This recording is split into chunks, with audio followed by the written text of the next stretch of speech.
Very funny, very cool friend of mine. Clap it up for Mariam Kazi, guys. Please clap it up. My name is Mariam Kazi, and has anybody seen me on the internet before? No. Anyone? No? No? I have 1 million followers, yeah. We're lucky to see you. But my followers are on OnlyFans. I didn't tell you where. तो ये OnlyFans पे मैं अपनी feed के photos बेचती थी. Anybody seen my feed before? Great, you won't see it tonight either. But you know, I used to think it's for a noble cause. मैं बेवकूफ़ थी. मुझे लगता था मैं अपनी फीड की पिक्चर्स ऑर्फन बच्चों को बेच रही हूँ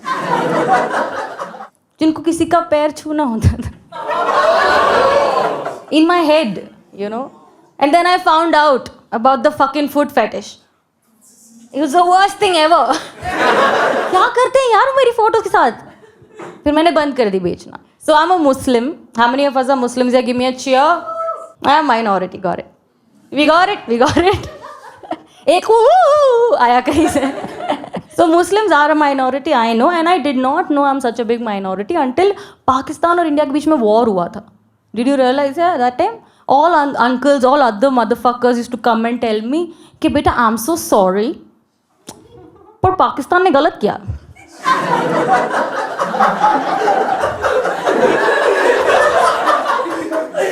I'm like मादर चोद अंकल मुझे क्यों सॉरी बोल रहे हैं यार. और दोनों तरफ से नफरत मिल रही थी. ऐसा नहीं है कि सिर्फ पाकिस्तान वाले या इंडिया वाले नफरत कर रहे थे. पाकिस्तान वाले इक्वली हेट करते हैं मुझे. ठीक है, I have loud opinions on the internet. So one guy DMed me one day. He is messaging me from there saying तुझे ना कोई काम नहीं मिलेगा. तू जैसे काम करती है ना तुझे कभी पाकिस्तान में एंट्री नहीं मिलेगी. And I was thinking the same thing all of us are thinking कि अल्लाह का शुक्र है कि मेरे मम्मी पापा ने एक डिसीजन सही लिया था कि 1-2 किलोमीटर इस तरफ. भाई मेरी तो फट जाती अगर मैं पाकिस्तान में होती तो. I absolutely hate Pakistanis. Okay, how many of us hate Pakistanis? Give me a cheer. Assholes. No but ये तो मैं डेफिनेटली इंटरनेट पे डालूँ. And the worst part about these people no sending me hate and all, वहाँ से मुझे कहते थे you should watch our Pakistani dramas. And I used to watch Pakistani dramas until that time. Then I realized, yeah, right. All the same stuff is going on, okay? No matter when you start it, same shit is going on. Yeah. So I started watching Netflix. What are you all watching on Netflix? Sir, आप ऐसे घूर रहे हो मुझे, आप बताओ. आप बहुत देर से सबको घूर रहे हो, बताओ. What are you watching on Netflix? Are you watching Netflix? Sir, पता है ऐसे देख रहे थे मुझे कि तू सुना ना. सुन रहा क्या कह रही है कुछ समझ में नहीं आ रहा बट सुंदर है. सर पता है मैं सुंदर हूँ, बाजू में भी सुंदर लड़की है यार. सर भी पीछे देख रहे हैं यार, जो मुझसे तो बात नहीं कर रही है. गर्लफ्रेंड बॉयफ्रेंड हो आप लोग? नहीं. क्या जानते हो एक दूसरे को? जानते हो तो बनानी है गर्लफ्रेंड. नहीं बना पाओगे. बनानी ही नहीं है. क्यों? गे हो आप? यार ये गे लोग का तादाद बढ़ रहा है. मेरे को यही प्रॉब्लम है पता है नेटफ्लिक्स से. Inclusion of diversity, right? Every other motherfucking episode of क्या चैट हो रही पीछे? कह रहे भाई ने मैंने मार ली क्या? भाई बड़े गंदे लोग हो तुम. अच्छे नहीं सर, आप बिल्कुल नर्वस मत हो. आप फर्स्ट रो में बैठे थे ना, आपको पता था ना ये होने वाला है. कॉमेडी शो में फर्स्ट रो में बैठ के ऐसे कौन करता है यार? तो हंस दो सर, हंस दो. या तो इनकी गैंग ज्वाइन कर लो. ये रात को चुड़ैले हैं ये दोनों. रात को लड़कों को डराने खड़ी होती है वहाँ. ये लोग क्या उनके फेस पे? भाई मैं डर रही हूँ. तो नेटफ्लिक्स पे कोई भी सीरीज खोल के देख लो, ठीक है? बैक इन द डे जब मैं छोटी थी ना, जब मैं यंग थी, when I was a teenager, I used to have only one problem, boy and girl. अभी everybody is like a Nathan Nathaniel को किस कर रहा है, एनी रिया को किस कर रही है ना? देखा तुमने Netflix series? All this lesbian shit, gay shit. See I am full supporter of LGBTQ. I just have a problem from my childhood. कि बहन तो हमारे ज़माने में मेरी एक ही प्रॉब्लम थी कि रमेश मुझे छोड़ के ना चला जाए. और रमेश बहनचोद मेरे पिंपल का नाम था और मेरे चेहरे पे रहता था वो. जब भी कोई इंपॉर्टेंट ओकेजन होता था, रमेश मेरा साथ नहीं छोड़ता. Ramesh was always there, right there, like a guiding light. ये नेटफ्लिक्स के जो चौदह ने जेन जी, इनके फेस पे मुहासे क्यों नहीं है? पिंपल क्यों नहीं आ रहा भाई इनको? मेरा पूरा चेहरा भरा हुआ था, you know, and my mom tried everything from हल्दी टू ब्लैक मैजिक। बीच में हम डर्मेटोलॉजिस्ट के पास गए, एंड डर्मेटोलॉजिस्ट गायनेकोलॉजिस्ट एक ही होता है। हाँ, किसी ने बताया नहीं था मुझे, मैं भी शॉक थी। When I went to the dermatologist, first question she asked me, शादी हो गई आपकी? 14 साल की थी मैं। उनका मुझे पता है हमारे में जल्दी हो जाती है, इतना जल्दी नहीं होती, ठीक है। तो जज कर रही थी वो मुझे। तो मैंने कहा क्या हो गया, क्यों पूछ रहे? नहीं नहीं, शादी होती तो मैं आपको दूसरी टाइप की दवाइयाँ देती। मैंने कहा क्यों, मेरे पति को लेनी है? तो कहती नहीं नहीं, शादी हो गई होती तो ना, शादी हो गई होती तो ना। फिर हम दोनों ने यूनानिमसली साथ में बोला, अच्छा सेक्स, वो तो अभी कर लूंगी, आप पिंपल हटाओ, ऐसा सेक्स करूंगी, मजा आ जाएगा। मेरी मम्मी बैठी थी वहाँ, मम्मी ऑफेंड हो गई थी। पर मेरी मम्मी का प्रॉब्लम क्या है, बचपन से एक ही बात बोलती थी कि तू बड़ी हो जाएगी, तुझे एक राजकुमार उठा के ले जाएगा। तू बड़ी हो जाएगी, सबने सुना है, तुझे एक राजकुमार उठा के ले जाएगा। तो मैं खुद को उठवाने पहुंच गई गुड़गांव, क्योंकि वहाँ ईजी है, बहुत सारे राजकुमार है, बहुत सारी जगह पे, है ना। थैंक यू, ऐसा मुझे भी लगा था। But let me tell you, the moment I landed in Gurgaon, first of all बाहर टेम्परेचर है 4 डिग्री, ठीक है। मैंने स्वेटर के ऊपर स्वेटर के ऊपर स्वेटर के ऊपर स्वेटर पहना हुआ है। मेरे पास एक ड्राइवर था, मैंने ड्राइवर को कॉल किया, भैया ने स्वेटर के ऊपर स्वेटर के ऊपर स्वेटर के ऊपर मफलर पहना हुआ है, और किसी को वहाँ रास्ता बताना आ ही नहीं रहा। मैंने पहले भैया को पूछा कहाँ हो, मुझे बोलते बाहर ही खड़ा हूँ। मैंने कहा कहाँ? कहते 4 कुत्ते भौंक रहे हैं। मैंने कहा दिल्ली है ये, नहीं भौंकने चाहिए, यू नो। तो बोलते नहीं नहीं बाहर आओ, एक यू नो एक आवाज़ आएगी, आप जानते नहीं मेरा बाप कौन है, तू जानता नहीं मेरा बाप कौन है। मैंने कहा अच्छा वो कुत्ते, वो तो 3-4 घूम रहे हैं, अलग अलग झुंड। तो कहते हैं कि नहीं नहीं, वहाँ पर एक लेडीज़ कपड़े पहन के खड़ी है ना, उसके पास। तो पहले मैंने अपने आप को चेक किया, मैंने तो कपड़े नहीं पहने।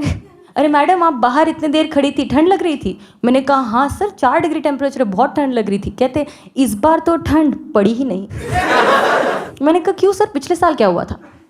कहते दिल्ली में ये तो ठंड है ही नहीं, वहाँ पे सब डिनायल में जी रहे, कोई मान ही नहीं रहा वहाँ ठंड है। Anyone from Delhi? Anyone from north India? या fuck you guys, fuck you guys, I hate you. तुम लोग को ठंडी क्यों नहीं लग रही मुझे नहीं पता। मैंने 4 डिग्री में बोला भैया पिछले साल क्या हुआ था, सैंटा क्लॉज यहीं आ गए थे क्या नॉर्थ पोल छोड़ के, कि भाई दिल्ली इज बेस्ट है, सैंटा इज शिफ्टेड हियर। मैं गेस्ट हाउस पहुंची, गेस्ट हाउस में मैंने भैया को बोला भैया एक हीटर भेज देना यार, बहुत ठंडी लग रही है मुझे। कहते ठंड लगती है आपको? भैया ने 3-4 आदमी भेजे चेक करने के लिए कि जाके देखना ठंड लगती है मैडम को। वही मैं दरवाज़ा लॉक करके सो गई। अगले दिन मैं आई थॉट कि I go for a run, you know when you go for a run your body temperature increases. I went for a run बड़े हॉट कपड़ों में, मुझे लगा कि लड़के ताड़ेंगे, पर कोई मुझे देख नहीं रहा था, सब मेरे पीछे देख रहे थे कि किससे भाग रही है।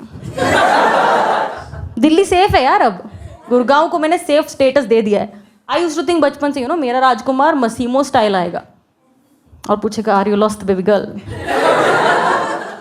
और एक दिन रात को मैं सच में कैब बुक कर रही थी, मेरा फ़ोन स्विच ऑफ हो गया। तो you know that cold feeling inside you when you are all alone girl, क्या एकदम से लगता है ना ओ माय गॉड मेरा फ़ोन स्विच ऑफ हो गया, मैं अकेली हूँ। पीछे से एक आवाज़ आई are you lost baby girl. मैंने कहा मसीमो, पर उसका नाम राजकुमार था, उबर चलाता था, और वो मुझे सेफली घर छोड़ आया, क्योंकि 30 के बाद वहाँ भी लड़कियाँ नहीं उठा रहे। बिलीव मी यार, मेरे को कोई लड़का छेड़ देता था ना तो मुझे तो मज़ा ही आ जाता था। मुझे एक बार बोलता ये चिकनी, मैं बोला इट्स माई नाइट रूटीन। आप क्या करते हो नाइट रूटीन में? मुझे कहता यही मेरा नाइट रूटीन है।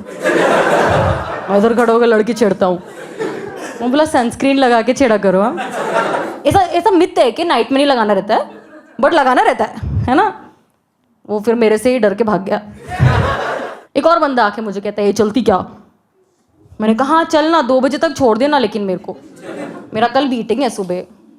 तो मुझे बोलता है ये मैडम क्या बात कर रही है, मेरा नंबर लेके गया वो, क्योंकि देखो 30 के बाद दोस्त बनाना आसान नहीं है, ठीक है। तो मैंने उसको इतना टेक्स्ट किया, उसने मुझे ब्लॉक कर दिया। अच्छा नहीं है यार, ये लड़कियों को छेड़ ही नहीं रहा कोई। मैं डिसअपॉइंट होकर गुड़गांव से वापस मुंबई गई थी अपने घर। मैं वापस वहाँ पहुंची, आंटियों का वही रंडी रोना चल रहा था, सेम, शादी कर ले, शादी कर ले, क्यों नहीं कर रही? और मम्मी को क्या कहती कि ये मरियम है ना तुम्हारी, ये साला ना कभी सीधे मुँह जवाब नहीं देती, तो मैंने उनको सीधे मुंह टेढ़े जवाब देने शुरू कर दिया।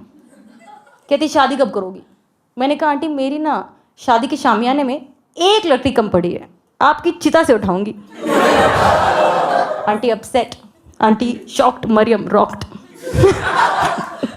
मतलब इतनी बकचोदी होती थी, मेरी मम्मी को भी बहुत सुनाते थे वो लोग। तो मम्मी ने फाइनली मुझे घर से निकाल दिया मेरे डैडी के साथ, क्योंकि मेरी mummy like a therapist used to think every problem is rooted, deeply rooted in my daddy. She had daddy issues from my daddy. It was very sad, yeah, how she used to treat my father. Growing up, I used to think कभी ना कभी इस आदमी को मुझसे आज़ादी मिलेगी, मेरी माँ से आज़ादी मिलेगी। और ये मेरी मम्मी बेचती थी कि शादी कर लेगी ना तो तेरे को आज़ादी मिलेगी। मैंने कहा मेरे बाप को तो मिली नहीं आज तक। हाँ यार, बेचारे के साथ बहुत बुरा होता था। लाइक तुम लोगों ने बागबान देखी है? बागबान देखिए, ट्रॉमा है ना बचपन का बागबान। Everybody has the same trauma, right? मेरा ट्रॉमा पता है कौन सी पिक्चर थी? जुदाई। देखिए किसी ने? उसमें श्रीदेवी अपने पति अनिल कपूर को 2 करोड़ के लिए उर्मिला मातोंडकर को बेच देती, और मेरी मम्मी वो पिक्चर देख के रोती थी। मैंने कहा क्या हो गया मम्मी? कहती जैसा भी है जो भी है, लाख बुराई होगी तेरे बाप में, पर कभी नहीं बेचूंगी, कभी नहीं बेचूंगी। इसके लिए उनको क्रेडिट चाहिए था। मैंने कहा इस औरत को इस चीज़ के लिए क्रेडिट चाहिए, और उसके बाद उनकी ऑडेसिटी है बोलने के लिए कि मरियम शादी करी ना। पेरेंट्स के साथ बहुत बुरा, बट अच्छे लोग थे। मतलब दोनों की शादी बहुत लंबी चली है यार। I mean all jokes apart, they were married for a very long time. Like my dad का only problem was 20 years ago he had said hi to a woman. मेरी मम्मी आज तक उनको सुना रही है उस बारे में। पर इस बात की सबसे प्रॉब्लमैटिक चीज़ पता है क्या है? पापा को गुजरे हुए 5 साल हो गए हैं और मम्मी आज तक सुना रही है। तो किसी किसी को तो मर के भी नहीं मिल रही भाई आज़ाद। बेचारे लड़के वहाँ पे। शादी हुई है आपकी? नहीं हुई है? करना भी मत। नहीं यार, बट होती क्या है आज़ादी? I don't understand. Like I as a woman when I go out in the middle of the road at night, all I want is कि मैं जेन्युइनली असली लुटेरों से डरूं, इज्जत के लुटेरों से नहीं डरूं, है ना? As a woman, right? And you know as a country I think what we need is शादी.com।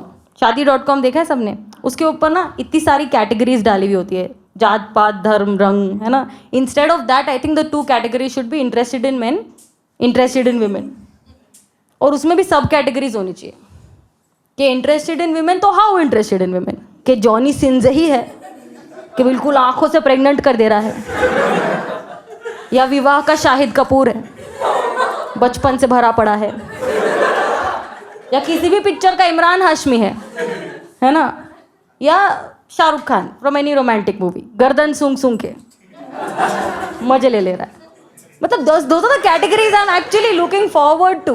But other than that, genuinely, you know, as a country, as youths, we all want freedom of speech generally, right? Freedom of speech would be that जब हम joke मारते हैं ना stage पे खड़े होकर, हमारी गांड ना फटे कि कौन सा जोक के बाद FIR होने वाला है। एक ही बात से हमारी गांड फटनी चाहिए कि ऑडियंस पक ना गई हो। बट आई होप तुम पके नहीं हो। नहीं और सुनना है मेरे से? कितने क्यूट हो यार। ठीक है, तो ये वीडियो आएगी तब देख लेना। बाकी like share subscribe comment. My name is Mariyam Kazi. That's been my time guys. You have been a lovely audience.